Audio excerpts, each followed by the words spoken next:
Bonjour à tous, bienvenue dans Multipolaire sur Global Africa Télé Sud. Ravi de vous retrouver. Souvenez-vous, le drapeau français brûlé au Mali, les ambassadeurs expulsés, suivi du départ de la force Barkhane, l'acte final de la présence française au Sahel. Ce vide sécuritaire en 2022, la transition militaire malienne avait promis de le combler avec l'aide des paramilitaires russes 4 ans plus tard. Les groupes armés Touareg et djihadistes menacent l'intégrité territoriale du Mali.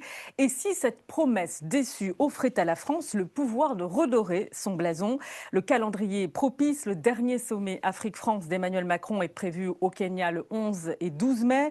La France peut-elle transformer le revers russe au Mali en un véritable tremplin pour relancer son influence sur le continent? C'est notre débat cette semaine dans Multipolaire. Bonjour Leslie Varenne. Bonjour. Vous êtes co-fondatrice et directrice de l'IVERIS, l'Institut de veille et d'études des relations internationales stratégiques. Vous publiez cet article Mali, Moscou, Dignette au scénario syrien, un article à retrouver sur le site Monde Afrique. Merci d'avoir accepté notre invitation. Merci à vous. Avec nous également Abdelkerim Yacoub Koundougoumi, directeur Afrique chez Internet sans frontières, chercheur à l'IPSE, l'Institut de prospective et de sécurité en Europe. Merci d'être avec nous également, Abdelkerim. Merci pour l'invitation. Et puis on retrouve avec grand plaisir également le docteur Ivekwe Ameizo, économiste fondateur du think tank afrocentricity.info. Bonjour docteur Ameizo.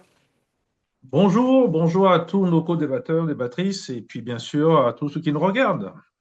Bonjour. Alors, la dégradation de la situation sécuritaire au Mali montre que le remplacement des forces françaises par Africa Corps n'a pas produit le choc sécuritaire promis. Justement, après le départ des militaires français, la rupture avec Paris. Alors, la France peut-elle profiter de de cet échec de l'armée malienne alliée aux paramilitaires russes, Leslie Varenne? Bon, franchement, je ne pense pas que le problème se pose en ces termes-là. La France est partie du Sahel et il n'est pas, pour l'instant, il n'est pas question qu'elle revienne. Et le retour de la France, au moins dans les 3 pays de l'AES, et même dans les pays Côte d'Ivoire, elle est revenue un peu au Bénin avec quelques forces spéciales, mais le Sénégal a demandé aussi à ce que les forces militaires françaises partent. La Côte d'Ivoire aussi a demandé à ce que les forces françaises partent. Donc je ne pense pas du tout que ce qui se passe actuellement au Mali soit en lien avec le retour de l'armée française sur le terrain. Ça, c'est un scénario un peu hollywoodien, mais ça ne marchera pas comme ça. Et sur la question de l'image, de la perception justement du bilan français sur le continent? La perception, si vous voulez, c'est pas le revers russe qu'il y a eu actuellement au Mali qui change la perception du bilan français. Ce qui pourrait changer la perception du bilan français, c'est si la France, tout d'un coup, se mettait à avoir une vraie stratégie pour l'Afrique, se mettait à avoir une vraie vision pour l'Afrique. Et donc là, oui, peut-être des choses changeraient, mais pour l'instant, c'est parce que ce qui nous est donné à boire. Donc, c'est pas ce qui va changer. Je pense pas non plus que ce soit le sommet Afrique-France de Nairobi qui changera quelque chose. Ça sera un sommet de plus. Donc, personne va le suivre. Très peu de gens vont le suivre parce que ces sommets sont absolument pas populaires. C'est fait pour une certaine élite, c'est fait pour le chef d'État, c'est fait pour La une diaspora élite, aussi. c'est fait pour la diaspora. Mais les populations africaines n'ont pas grand-chose à faire pour être...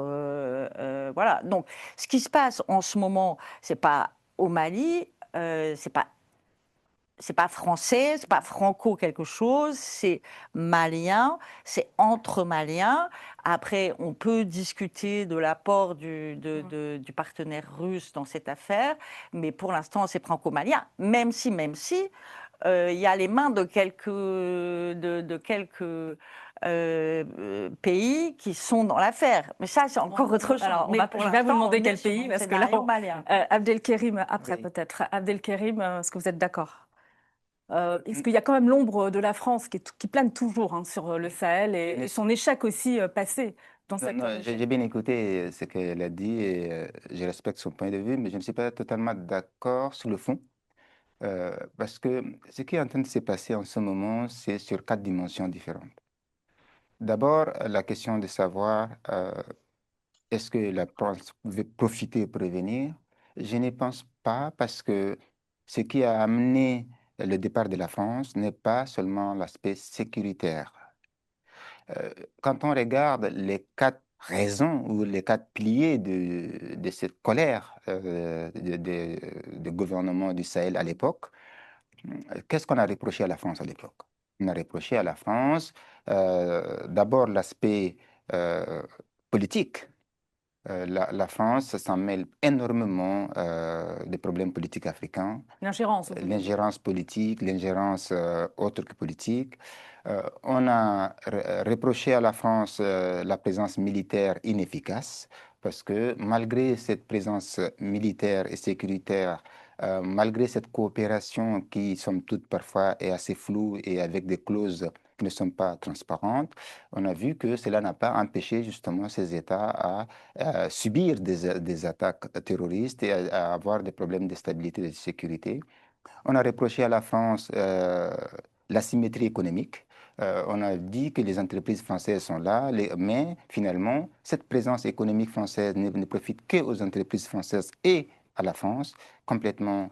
Mais par contre, ça ne rapporte pas énormément et ce n'est pas visible à l'économie africaine et aussi sur le plan diplomatique. Donc, on voit que les reproches sont mais vraiment très différentes. Maintenant, est-ce que la France va revenir parce que la Russie a échoué? D'abord, ce qui est en train de se passer au Mali a montré, qu'on le veuille ou pas, que la sécurité, la stabilité de nos États africains ne dépendra pas et ne dépend plus de la tutelle d'une puissance, qu'elle soit la Russie, la Chine, la France, les États-Unis. Les États africains doivent prendre conscience que la solution vient des États africains et que ça doit être plutôt pas des substituts des États africains par des puissances, mais plutôt des partenaires, des partenariats bâtis vraiment, et en plus, pas seulement avec le monopole d'une puissance. Ça doit être vraiment global. On a vu que c'est une crise multi-acteurs. On a les États concernés, on a les pays du champ et on a la projection des puissances internationales qui transposent leur concurrence sur cette Donc, ce que zone vous africaine. dénoncez, c'est Donc l'enfermement dans une finalement, stratégie l'enfermement dans une stratégie. Donc l'échec, c'est pas globale. l'échec de la Russie, l'échec de la France, et maintenant aussi une prise de conscience, j'espère, pour ces États africains qu'il ne faut pas aller chercher des maîtres, mais plutôt développer ses propres stratégies et chercher des partenariats. Docteur Amezo, Écoutez, moi, je vais vous. D'abord, vous n'êtes pas en contradiction, hein, mes deux intervenants qui sont parlé avant. Je crois que vous êtes plutôt même complémentaires. Moi, je vais faire une autre analyse qui va rajouter un peu de l'huile sur le feu. En 1963, je remonte en arrière au moment de l'Union africaine. Un certain Kwame Nkrumah, président du Ghana à l'époque, souhaitait une défense militaire africaine. Il a été désavoué et jusqu'à aujourd'hui, 2026, ce n'est toujours pas à l'ordre du jour. Donc, c'est le premier grand problème de l'ensemble du continent et plus accessoirement des trois pays de l'AES et voire même de chacun des pays africains en général. Donc, c'est dans ce contexte que moi, d'abord, j'explique ça. Deuxième contexte plus géopolitique, notre ami Donald Trump, Vladimir Poutine, accessoirement Emmanuel Macron en France, et peut-être même l'Union européenne, ils font tous des deals sur le dos de plusieurs pays africains. Ouais, pour leur propre intérêt bien compris, on n'a pas besoin d'aller dans le détail. Les accords d'ACP, CE par exemple, ou Union européenne de longue date que j'ai étudié, j'ai participé, écoutez, c'est quand même de l'asymétrie qui a été dit par mon prédécesseur intervenant. Il y a un autre point que je voudrais soulever, des mirages. On voit ça dans le désert, mais là on le voit sur l'ensemble du continent. Il y a un mirage africain, il y a un mirage russe et il y a un mirage américain. Le français, ben, ils n'ont pas pu vraiment réussir au Mali, et bon, il y a des explications, hein, mais quand même, ils n'ont quand même pas réussi, et c'est à la base un peu de tout ce problème. Le mirage russe, ben, écoutez, ils ont voulu faire mieux, ben, le résultat est là, et c'est pas encore tout à fait au point, et puis les matières premières partent quand même dans les deux cas, et il y a un troisième que les gens oublient, le mirage américain avec Africom et Starlink, qui eux, ben, ils contrôlent les renseignements. Et comment on peut contrôler les renseignements et on n'est pas capable de voir des mobilettes et des motos, des voitures circuler et faire ce qui est arrivé et que ça profite aussi et utilisé d'ailleurs, c'est Starlink, par les mercenaires, les terroristes, les djihadistes, voire les sécessionnistes du coin. Deux petits points pour juste compléter quand même, ça a des conséquences tout ceci. C'est que pour moi, hein, les militaires maliens, mais ailleurs aussi, me semblent être quelque part en otage. En otage, parce que finalement, c'est un jeu plutôt de dupes. je prends ceci, je paye cela, je donne si je veux. Et du coup, ben voilà, on a ce qui est en train d'arriver. Et ce n'est pas qu'avec les Russes, il y a même des Turcs qui arrivent. Sécurité rapprochée de Goïta, après mes informations, quelques pays arabes qui, eux, jouent double jeu, bon, etc. Alors, moi, ce qui me dérange, c'est la réalité que le peuple malien, et lui, il est empêché de s'exprimer en toute liberté. On peut aller dans les détails sur beaucoup de choses, mais c'est quand même le fond de l'histoire. C'est un Alors contrat justement, social. par rapport au peuple malien et à l'opinion malienne, l'opinion africaine, sahélienne, je ne sais pas ce que l'on peut dire, mais il y a quand même, je voudrais revenir à la perception de cette opinion de la France aujourd'hui avec ce qui se passe au Mali. Assimi Goïta, ses compères de l'Alliance État du Sahel ont martelé et martèlent toujours que la rupture avec la France, c'est synonyme de souveraineté retrouvée. Est-ce que justement ce récit n'est pas fissuré aujourd'hui et au sein de l'opinion sahélienne, des opinions maliennes, justement, parce qu'il faut quand même se rappeler que la France, elle était intervenue en 2013 à la demande de Diokounda Traoré, le président de la transition malienne. Je précise parce que la semaine dernière, j'ai fait un lapsus, j'ai dit Ibrahim Boubacar Keïta. Oui. Et donc, ce qui a permis, avec l'aide du Tchad, de repousser ces groupes armés Touareg et djihadistes. Donc aujourd'hui, est-ce que, justement, au sein des opinions, il n'y a pas une réflexion là par rapport à ce qui se passe aujourd'hui? En fait, le peuple réclame sa souveraineté, mais ne réclame pas l'isolement ou l'autarcie. La souveraineté, moi, je pense que ça a été acquise dans le sens où ces États du Sahel ont réussi à diversifier leurs partenariats, à pouvoir établir des relations auparavant était un peu difficile parce que la France voulait avoir le monopole des relations militaires, sécuritaires ou diplomatiques sous forme d'une tutelle politique. Maintenant, je pense que l'objectif de dire que nous, on veut avoir des partenariats diversifiés avec des partenaires, même si ces partenaires sont en conflit ou en concurrence avec la France, qui est quand même partenaire historique. Ce qui a évolué dans cette relation, c'est que c'est la diversification des partenariats, ça c'est un acquis maintenant. Maintenant, ce qui est en train de se passer, comme vous avez dit, c'est très intéressant ce qui est en train de se passer, c'est que comment le partenaire alternatif qui a été sélectionné doit confirmer l'efficacité de ce partenariat. Et on voit bien que la France voulait envoyer des signaux pour dire oui, je vous ai compris. Vous avez voulu que notre partenariat évolue, eh bien, maintenant, j'ai pris acte et que je vais refaire des connexions, je vais rétablir les relations, innover, peut-être proposer une autre forme de partenariat. Ce n'est pas le cas, il y a une rupture avec les 3 pays du Sahel. Oui, mais en fait, rupture diplomatique. Mais est-ce qu'il y a eu des ruptures économiques? Non. Est-ce qu'il y a des ruptures, toute la diaspora qui joue un grand rôle? On a des diasporas qui sont ici, qui travaillent, il y a des échanges. Cette rupture était plutôt sécuritaire, plutôt diplomatique, mais il y a toujours des canaux de communication. Et cela ne veut dire pas que c'est définitif. Le peuple africain, qu'il soit malien ou du Sahel, a l'obligation de pouvoir faire affaire avec tout le monde. On n'a pas des ennemis, qui est la France. C'est vrai qu'il y a eu des difficultés, on a demandé le départ de l'armée française, on a demandé ce départ parce qu'elle ne servait à rien. Mais est-ce qu'il y a eu des rejets du peuple français? Oui, non, il n'y a pas on eu de rejet. On a parlé du sentiment anti-français, mais en réalité, c'est le rejet de la politique africaine française. Voilà, exactement. Qui domine. Ce n'est pas le sentiment anti-français en réalité. Il n'y a jamais eu de sentiment anti-français. Les relations entre les peuples se passent bien. Je pense qu'il y a eu un rejet de la politique africaine d'Emmanuel Macron. Un rejet qui était à la fois sur le fond, mais aussi beaucoup sur la forme et sur la manière de s'adresser. Aujourd'hui, parfois on dit les Russes aussi, les Russes là, mais en réalité, ce qui est très différent avec les Russes actuellement, c'est qu'ils ne décident pas de la politique. C'est même un de leurs problèmes. Ils ne décident pas de la politique malienne comme quand la France était au Mali, voulait décider de la politique malienne. Mais ce n'est pas un problème. Est-ce que c'est la réalité? Mais ce n'est pas un problème pour les Russes. C'est la normalité. Les Russes ne doivent pas faire de l'ingérence politique. Oui, s'ils proposent leur offre sécuritaire, c'est au gouvernement malien de décider. Mais on est. Alors vous êtes d'accord là-dessus? On est absolument d'accord. Ça ne veut pas dire que ce n'est pas un problème pour les Russes. Pourquoi ça doit être un problème?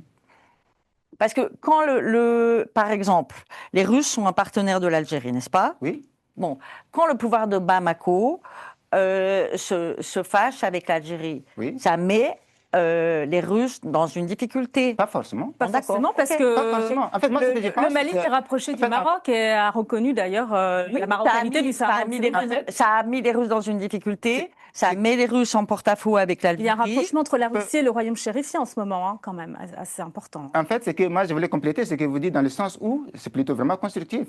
Si la Russie est capable de parler et à l'Algérie et au Mali et que les deux sont en conflit, elle peut peut-être se poser en médiatrice. Elle a essayé la Donc- médiation. Donc, et Elle a médiatrice, essayé mais la c'est pas un problème, c'est un avantage. Elle a essayé la médiation, mais elle n'a pas réussi cette médiation. La preuve, c'est que Essayer d'avoir Bamako vraiment- a reconnu le Sahara marocain. Oui, Euh, ça c'est un jeu à haut niveau encore, mais cela n'empêche pas que la Russie ait des problèmes. Moi, je pense que nous devons aussi considérer qu'on peut parler à tout le monde. Et c'est bien de ne pas perdre parce que l'autre a des c'est pas ce problèmes. que j'étais en train de dire du tout, mais c'est pas grave. Oui, non, parce Non, que oui, quand- non, mais je pense que vous Ouais. étiez d'accord en réalité et que Leslie Varenne évoquait justement l'indépendance de la transition malienne vis-à-vis de la Russie. C'est ça, c'est ce que vous soulignez. C'était ça que je voulais dire. Là-dessus, docteur Amezo, est-ce que c'est la réalité? Je me permets, moi, de poser la question, puisqu'il y a eu, durant l'offensive djihadiste et Touareg, un accord passé avec les paramilitaires russes pour qu'ils puissent évacuer cette zone. Et par la suite, il y a eu une réunion entre Assimi Goïta, une délégation russe composée de l'ambassadeur russe à Bamako notamment. Et par la suite, lors de son discours, Assimi Goïta a salué le partenariat russe. Alors, est-ce qu'il y a une influence ou pas une influence? Est-ce que la transition malienne, de votre point de vue, est-ce que vous êtes d'accord avec Leslie Varenne, est complètement souveraine et indépendante d'un point de vue politique? La Russie, historiquement, et dans tout ce qu'elle a pu faire en Afrique, je parle des histoires anciennes, l'Angola et autres, ne se mêle pas des politiques africaines en tant que telles. La Russie, elle est autosuffisante quasiment en tout. Pour vous dire la vérité, elle n'a même pas besoin de ce Mali, encore moins de la zone. Maintenant, il y a un certain nombre de choses qui sont passées. Cette France, elle a trois choses à faire. Elle doit faire le bilan de son passé, en Afrique et au Mali en particulier. Elle doit stopper son arrogance, et ça, c'est les hommes politiques, et elle doit arrêter cette culture de la soumission des dirigeants africains, quels qu'ils soient. Ils l'ont fait avec les dirigeants démocratiques, soi-disant, et ils le font aussi avec les militaires. Ça ne passe pas. Il faut arrêter cela. On ne peut pas recommencer une discussion sérieuse avec ceux qui sont au pouvoir aujourd'hui. Quelles que soient nos dissensions entre Africains, le problème est un manque de respect fondamental d'une partie de ce peuple. Et une partie de ce peuple est humiliée par ça. Je ne sais pas ce qui se passe dans la tête des Français qui dirigent, mais en tout cas, ils ne le comprennent pas. Et je le dis tout haut parce que c'est ça qui empêche toute coopération. Ce qu'a dit mon prédécesseur, qu'on n'a aucun problème avec personne. Après tout, l'Afrique n'a agressé personne dans le monde. Hein. Le monde occidental est le seul à avoir agressé tout le monde. Donc, il faut revenir à l'essentiel. Deuxième chose sur votre question de fond, les Russes n'interviennent jamais pour plusieurs raisons. C'est parce que, comme vous l'avez bien dit, ils sont en Algérie, ils sont un peu à gauche à droite, ils vendent des armes un peu à gauche et à droite, ils prennent des matières premières à gauche et à droite. Bon, si ça se perd ici, là, non. Mais ils ont un antécédent avec la Syrie. Et là, les Africains ont vu clair. Ils ne veulent pas de ce qui s'est passé en Syrie, au Mali. On ne veut pas d'un djihadiste soutenu par les Américains qui va venir diriger le Mali. Première chose. Mais la France a un passé avec le Biafra. La France a systématiquement, dans le passé, soutenu des sécessions. On le voit au Katanga, ou en tout cas Oui, au alors, là, RDC j'entends aujourd'hui, bien, mais Zaïre pour avant. clore juste cette partie-là, pourquoi la transition malienne soutient encore et toujours cette stratégie sécuritaire et cette alliance avec la Russie, alors qu'on voit que ça Non, ne donne pas non, vous posez forcément la question à les l'envers. résultats Non, vous escomptés? posez la question à l'envers. Le problème est un rapport de force. Le Mali Ah a oui, bah toujours c'est voulu justement la soutenir la France. question. Le rapport de Oui, force, mais il est déséquilibré. On le voit non, non, aujourd'hui. attendez, Enfin, attendez. pas Le 2000 Mali a hommes toujours. déployés en renfort qui vont permettre de lutter contre une Allez doucement, offensive allez qui se doucement. Ne régénère. faites pas de raccourci. Ne faites pas de raccourci. Le Mali a toujours voulu la France depuis toujours. L'ancien Premier ministre l'a dit, il a dit on nous a lâchés en plein vol. Donc ça veut dire que la France, quelque part, prend des décisions et ce n'est pas partagé, ce n'est pas discuté. Deuxième chose, vous voulez que le Mali aille où à court terme? Bien sûr que stratégiquement, il essaie de diversifier, mais à court terme, vous voulez faire quoi? Vous devez renégocier. Or, derrière ces négociations, il y a de l'économie. Il y a des accès à des matières premières, il y a des matières premières qui sont négociées que nous, on n'a pas les détails, et c'est peut-être ça qui me fait penser à la notion d'otage, vous voyez. Abdelkarim, un commentaire là-dessus? Alors, moi, je pense que on est en cours d'une situation critique et je ne pense pas que pour l'instant, il faut tirer des bilans et des conséquences. Il faut attendre un peu pour voir comment cette crise se termine. Euh, le Mali ne peut que confirmer ou encore s'accrocher à son seul partenaire. Pour l'instant, en tout cas, il n'y a pas d'autre. Il n'y a pas d'autres Il y a les partenaires. Turcs, il y a les Turcs. Les Que- Turcs. Il y a, les il y Turcs, a- il y a non, la mais Turquie, la Chine aussi, il y a des livraisons officiellement, mais ceux qui de sont en matériel première ligne militaire. aujourd'hui, la Chine, ils sont très discrets. Turquie, c'est pareil, mais le partenaire principal qui est sur le terrain, qui combat aux côtés de l'armée malienne, c'est la Russie. Ça aussi, il faut maintenant une évaluation. Ça ne veut dire pas que c'est gagné. Aujourd'hui, ça peut être un échec. Ça peut être que les Russies ne puissent pas tenir leurs promesses d'aider le Mali à stabiliser. La reine, à votre avis, Donc, est-ce que pour l'instant, la stratégie le Mali n'a pas le choix. à venir, à votre avis, est-ce qu'il y aura un déploiement, pourquoi pas, de renforts, des livraisons de matériel militaire Des renforcé? livraisons de matériel militaire, je crois qu'on en attend, mais c'est peut-être pas ça qui va faire la différence.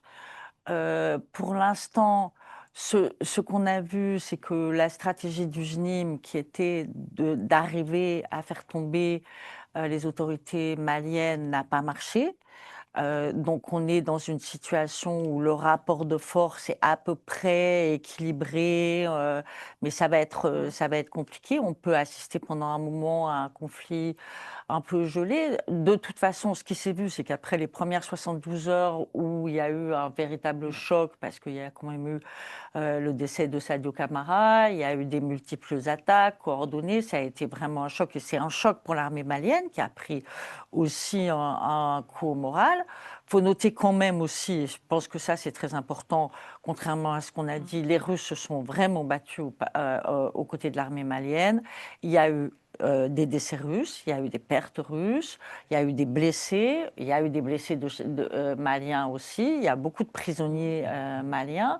Donc c'est des vrais combats qui ont eu lieu, et pour l'instant, ils ont réussi, les forces malio-russes ont réussi à stabiliser un peu la situation. On ne sait pas du tout demain ce que ça va donner. Je lisais un article avant de venir qui nous expliquait que le JNIM allait se renforcer, allait multiplier ses attaques, etc.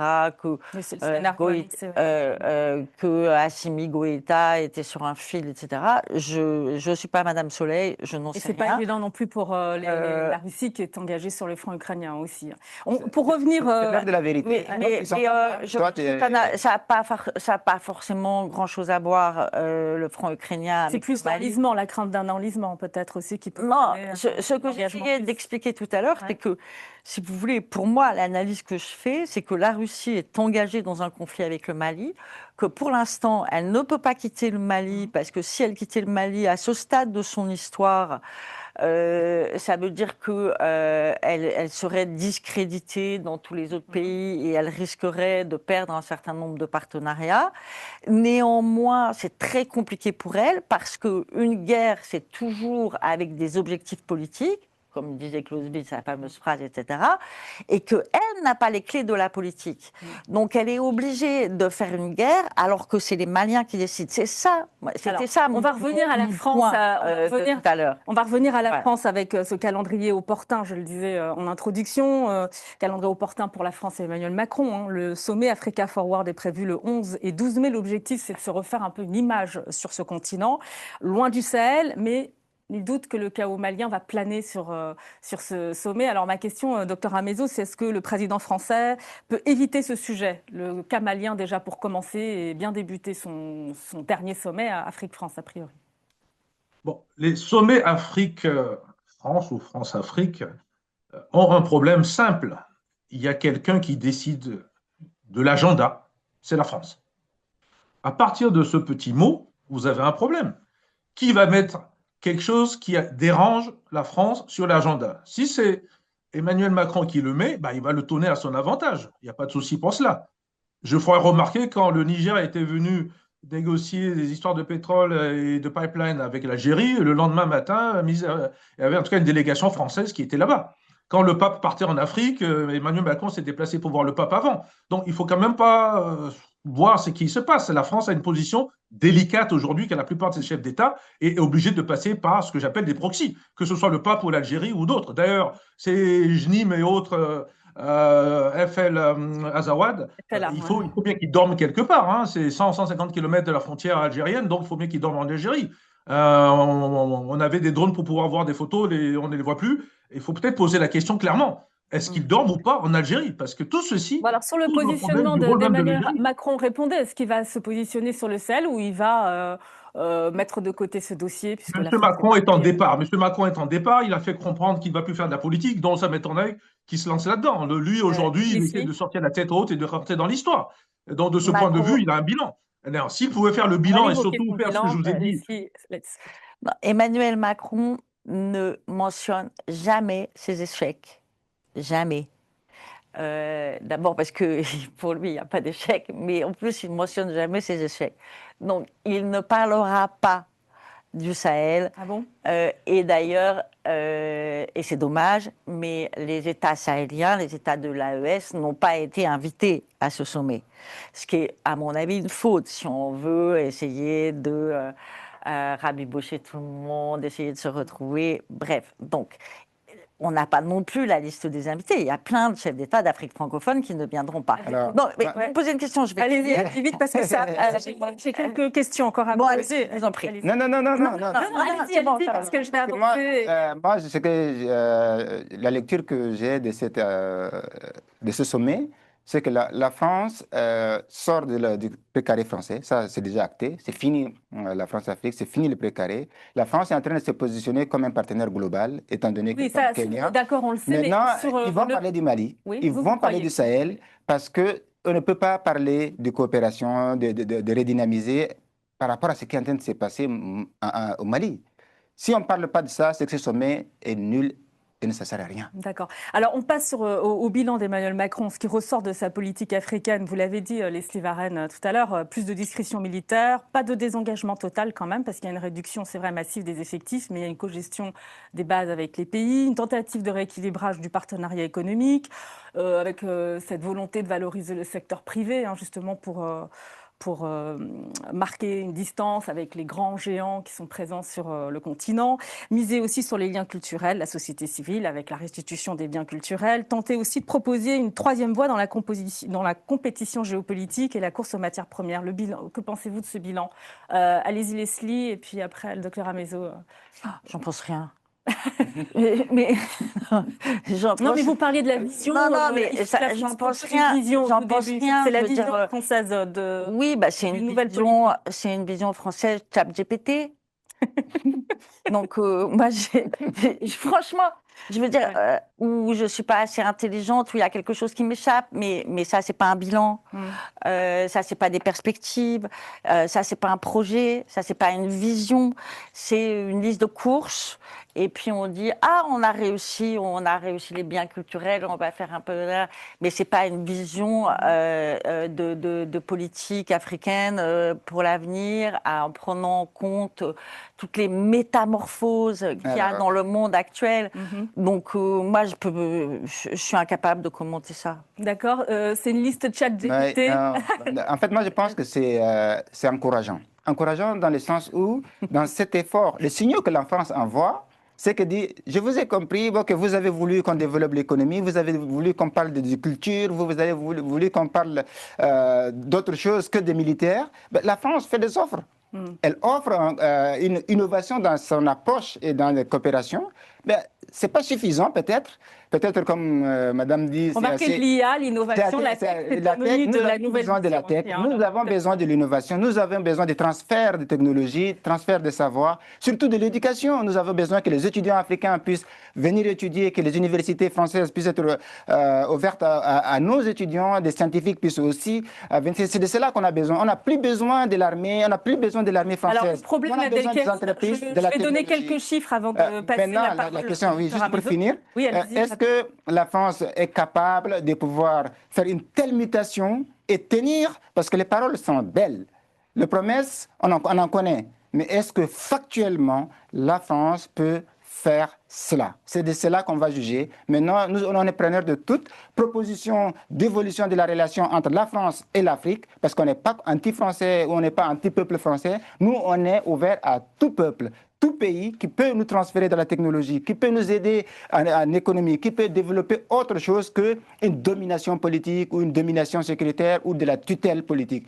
Tant que ces États, la France ou autres, revient avec bonne foi et proposer quelque chose de nouvel, eh bien, on va prendre et on va développer. C'est cela Alors, que nous savons, c'est notre je vision. donne quelques chiffres pour situer un peu la France dans cette compétition géopolitique et géoéconomique ici qui se joue sur le continent. Hein. Selon les chiffres du ministère de l'économie, la part de marché française en Afrique subsaharienne est descendue à environ 3,2% entre 2024 et 2026, contre 10% au début des années 2000 et 40 à 50% de part de marché au moment des indépendants. Si on regarde aussi, on compare avec la Chine, c'est 17,3% de part de marché à l'export en Afrique subsaharienne contre 3,2% pour la France.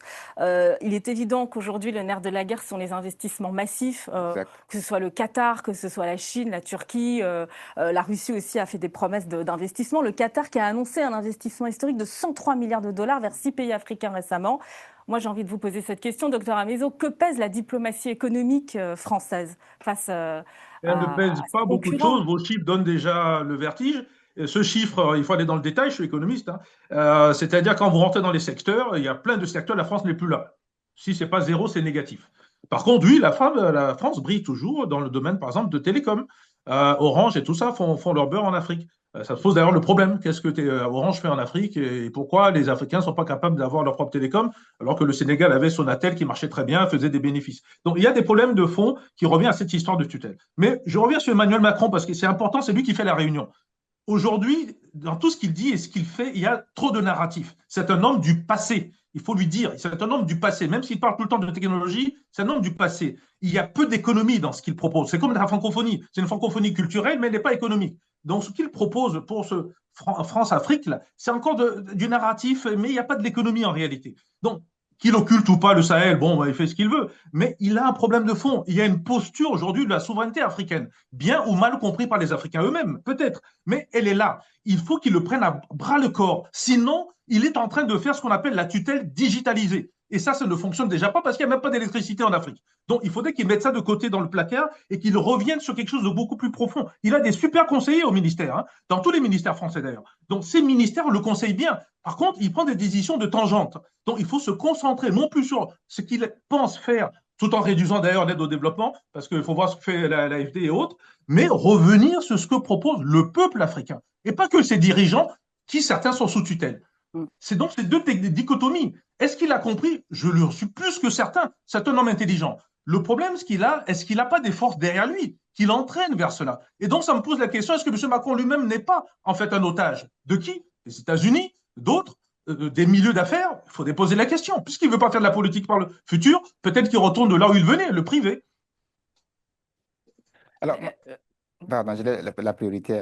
Non, mais j'ai rien à dire. Rien à dire. Sylvarène n'a rien à dire sur moi, ce je bilan pense que, en fait, ce qui est intéressant dans le débat, c'est que ce n'est pas aux Africains de dire que la France peut venir ou non. C'est à la France de prouver qu'elle est utile pour l'Afrique. Ça, c'est vraiment, il faut me remettre le curseur au milieu. La France, elle n'a plus le monopole. La France n'a plus le privilège. Même si historiquement on est lié à la France, on a une histoire assez longue pendant des guerres mondiales, des Africains sont venus mourir ici, on a sauvé la France, on a participé, les Français nous ont aidés. Il y a des liens culturels très forts aussi. Les liens culturels très forts, ça c'est un acquis. Maintenant, c'est le passé. Aujourd'hui, on est dans un monde ouvert où la concurrence est rude. Maintenant, la France doit prouver qu'elle est en capacité de pouvoir apporter plus que les autres. Tout ce qu'on veut maintenant, c'est vraiment, on est dans un monde ultra, extrêmement concurrentiel. La Chine, comme vous avez dit, est passée de 3 à 17% de part de marché. Et la France, maintenant, elle doit montrer qu'elle peut passer aussi à 17% en faisant des investissements, en proposant des actifs qui permettent à l'Afrique aussi de bénéficier. Ça doit être un monde gagnant-gagnant.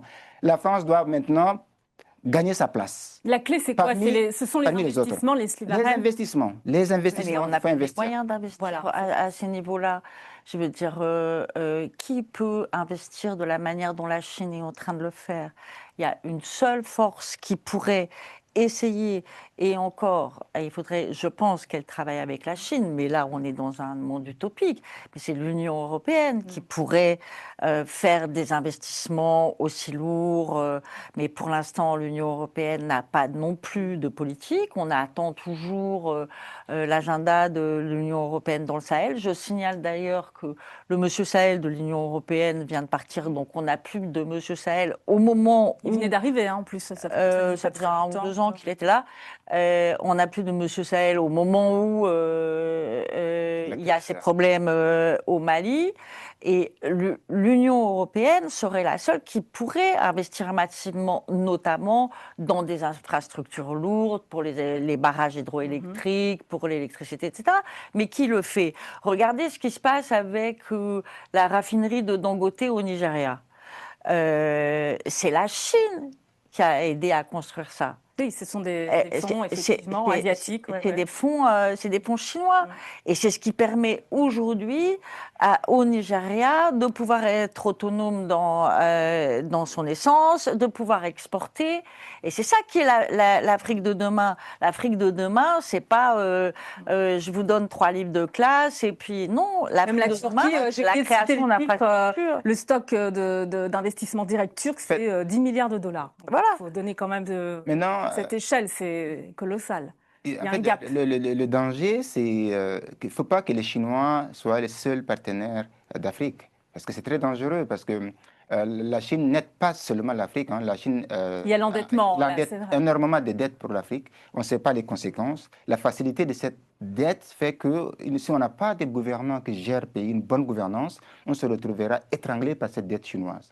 On a vu la Chine. Alors, c'est on a- justement, on a vu la Chine. les Slytherin, c'est vrai que l'Union européenne et la France jouent aussi cette carte pour se Voilà. démarquer. Mais il y a la propagande sur la dette chinoise, il y a eu tellement de choses sur la dette C'est une chinoise. réalité qu'il faut prendre en compte. Bon, d'accord. Dans Alors, le sens où dites-moi, depuis le temps que la Chine investit, quelles mesures de rétorsion elle a pris par rapport à ceux qui remboursent pas ses prêts? La Chine, les mesures qu'elle prend, c'est de prendre le contrôle des ports. Elle prend le contrôle des gisements, elle prend le contrôle de beaucoup des investissements. Ne dites pas que ça ne se fait pas. Si vous n'arrivez pas à rembourser cette dette, la Chine prend le contrôle d'un port pour 99 ans et vous n'avez aucun contrôle sur ces ports. On a vu cette Chine faire ça en Asie du Sud, dans beaucoup de pays sud-asiatiques où ils ont emprunté et qui n'arrivaient pas à rembourser, la Chine a pris le contrôle de ces ports. Bon, Donc, ça, c'est des choses à vérifier.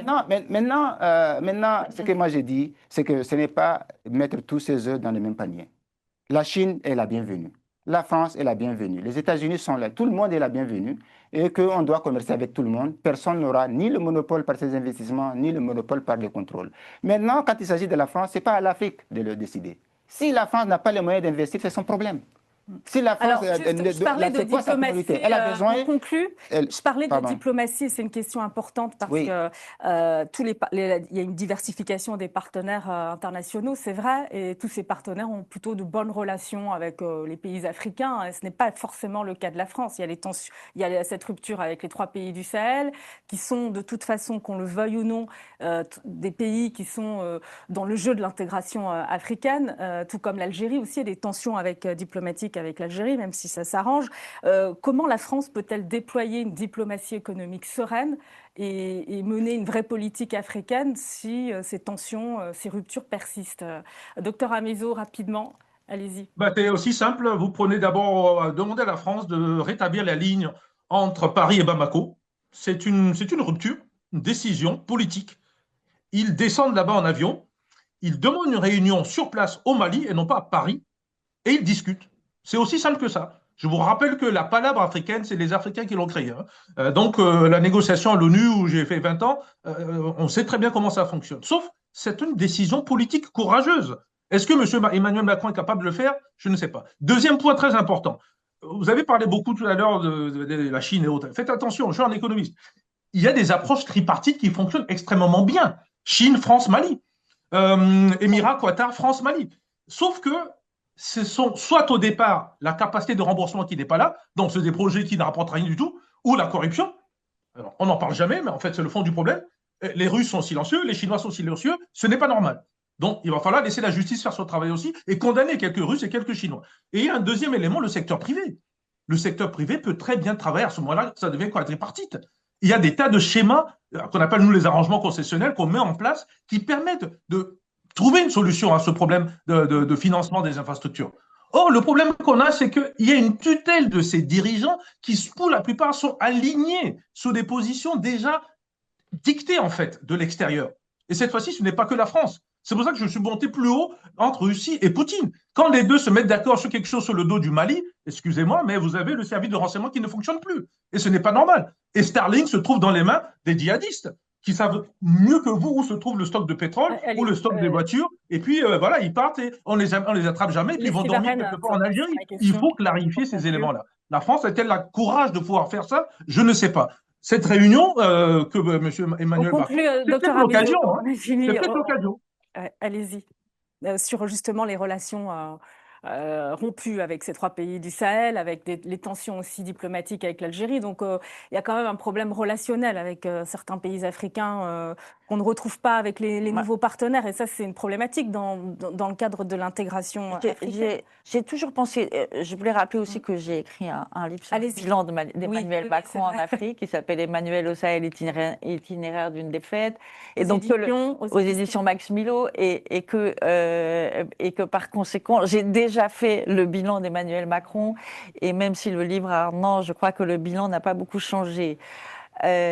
Pour finir, je pense que il n'y aura pas, pour ma part, je suis persuadée de ça, il n'y aura pas d'amélioration avec les pays du Sahel tant que Emmanuel Macron sera en poste, parce qu'on a été trop loin dans le bras de fer, on a été trop loin dans la confrontation. Donc il faut attendre qu'on change de président et après en espérant que ce nouveau président se dotera d'une doctrine pour le continent africain, se dotera d'une vision pour le continent africain et qu'on pourra essayer d'avancer et surtout de réparer toute la vaisselle cassée depuis 15 ou 20 ans. Rapidement. Personnellement, je ne pense pas que les relations franco-africaines dépendent d'un dirigeant français. On a vu de Gaulle à Emmanuel Macron, tous les présidents français, que ce soit de gauche ou de droite, ont toujours eu la même politique. Rien n'a changé. Quand il s'agit de l'intérêt de la France, tous ces hommes politiques français parlent le même langage, quelle que soit leur idéologie, quel que soit leur camp politique. Maintenant, c'est qu'il faut dire qu'est-ce qu'il faut faire pour changer la position de la France. C'est la France qu'elle redescende sur terre, qu'elle soit humble, qu'elle reconnaisse ses erreurs et ses fautes et qu'elle se présente encore pour renouer le dialogue tout en respectant, en répondant aux exigences de ces États. C'est tout. Et qu'elle cherche les moyens de mobiliser des investissements. Des investissements pour prouver qu'elle soit là. Parce que pour moi, c'est l'intérêt. Merci Abdelkerim Yacoub Koundougoumi, merci Leslie Varenne. Je rappelle votre article Mali, Moscou, Dignette au scénario syrien à retrouver sur le site Monde Afrique. Merci Docteur Amezo, merci à vous de nous avoir suivis. Merci à Romain Clicquot-Demain et Moustapha Kanté pour la préparation, la réalisation de cette émission. Vous retrouvez Multipolaire sur nos réseaux sociaux. À la semaine prochaine.